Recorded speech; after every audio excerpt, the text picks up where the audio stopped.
It's time to pack up again. You can see I've got the awning back on the car. And so today is the day that I need to get everything in the car together and figure out where I'm going to store everything while I'm traveling and get rid of everything that doesn't belong here. So let's get started. And the first thing to get set up, of course, is the bed. So we're going to put this in here. This should be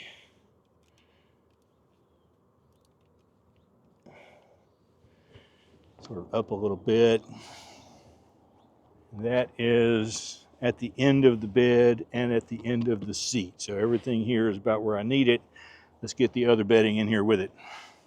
And you'll notice that I'm not taking the wooden platform this time. I'm going to see if this foam piece will be enough. It is sort of tilted up a little bit at the front, but I'm hoping that's not going to be a big issue. I want this turned this way.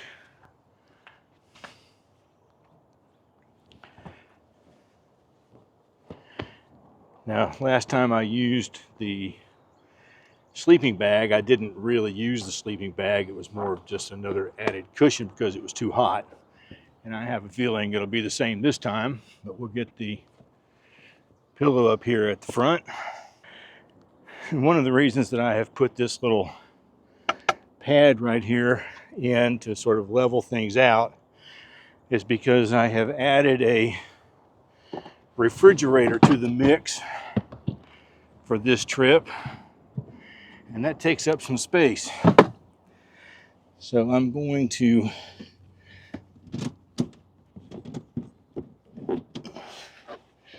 pull the seat up so that this is in pretty good condition. I'm sure I'll have to attach the seat belt on the other side because that's kind of heavy. I can store a second box here, the thin box, but I don't want to put that there while I'm driving. Now, I don't want to store anything in this back seat, but these WeatherTech panels that go in the windows, when I have them installed, I have a place to put that, and I need this to put the awning up, so I want to make sure I don't ever forget it. Now, in these two boxes,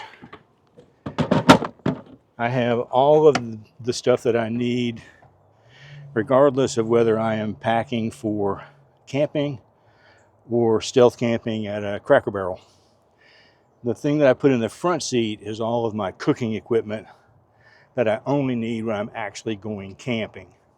So that box up there in the front doesn't always have to ride with me. And my goal while camping is that I can put the awning out and keep this back seat free to use that to get in and out of the car. If I have to get in and out of the car using the hatchback, I can.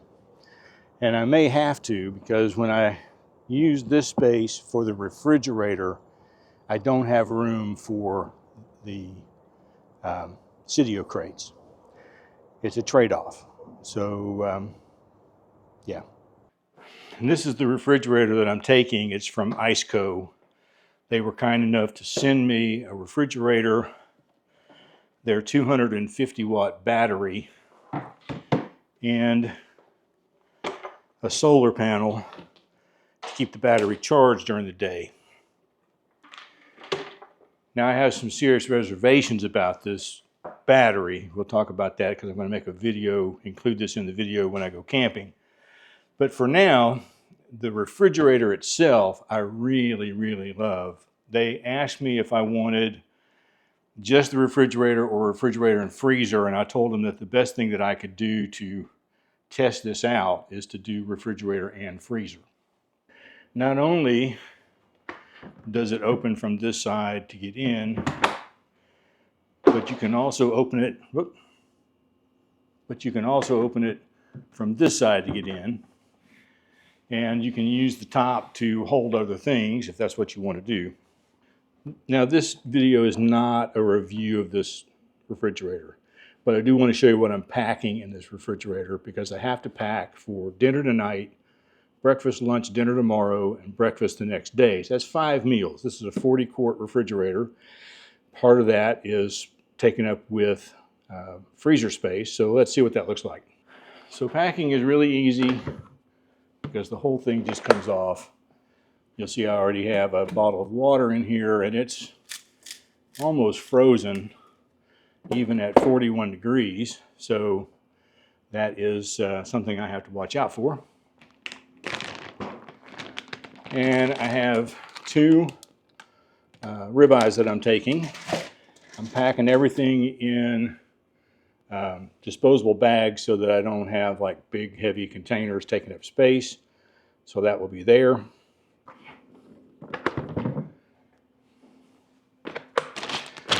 I am taking a bag of ice to sort of keep up with how well things stay frozen.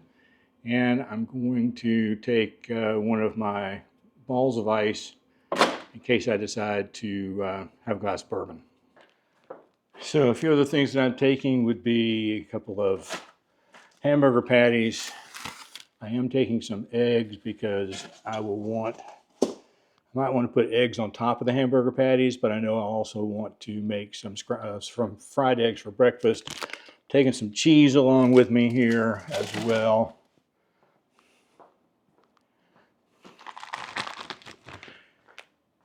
In case I need snacks, I've got some smoked brats here I can throw in, and then I've already cooked my bacon, which is what I typically do. So all I've got to do is warm it up a little bit.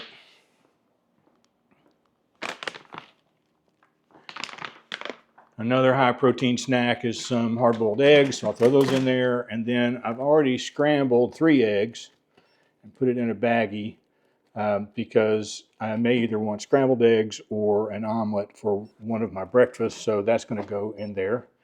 I've got that water, and I have another water. All of my water has already had element put in it, and so I'll keep 2 waters in the refrigerator. When I take one out, I can put another one in. I'll stow some in the car. And that may be about all I've got. I will go back through my list and see what else I may need to put in here. It does have a protective insulated coat on it that I will put on it because it's going to be really, really hot up there during the day. And then we will get all of this loaded into the car. Well, there's not really a whole lot to talk about as far as the technical side of this video. It's pretty straightforward. The only thing that I would say is that every single scene in this video, the audio was recorded on the DJI Mic 2, which allowed me the opportunity to move around the car and not have to be right in front of the camera. That means that I have to pull all the audio in and all the video in and sync all that up in DaVinci Resolve. It's not a big deal. Because I have my timeline or my media pool set up by the time instead of the name of the file, the time it was recorded, all of my video and audio files are right next to each other, just, repeated over and over. So I can just pull in a video file, pull down the audio file. In DaVinci Resolve, it's one click to align those 2 clips by waveform so that the audio is exactly the same. I just mute the audio track from the video and use the audio track from the mic. I just had to remember to make it stereo and make it loud enough to hear, but that's something I do all the time anyway. That's really the only technical thing aside from this. Now, I did have one clip where evidently I thought I had pushed the button to video and I didn't. I had the audio recorded, and that was putting the coffee setup that I have in the Stanley lunchbox and my clothes that I've packed and the netting covers for the front windows. All of that went underneath the head of the bed in the floorboard of the back seat. Not really sure how I missed that, but I did. I am doing a review of this refrigerator during the camping video, but it will not be a video about the refrigerator. It will be a video about camping We'll talk about it from time to time throughout how it's doing. I really do have questions about this battery. And so anyway, we'll go. Oh, the other thing I want to remind you of, I reminded you yesterday. So I'm recording this on Monday. It will be uploaded on Tuesday. On Tuesday, I will be camping, and I will make my video. I just don't know that I will have any kind of Wi-Fi signal, if my hotspot on my phone will work or not, in order to upload the video to have it ready for 6 a.m. on Wednesday. So the video on Wednesday might not get uploaded until Wednesday afternoon. Just sort of a warning. I'll be home by noon on Wednesday, and then, the next day the video will be up on time. That's all I got. Wish me luck, and I will see you again tomorrow.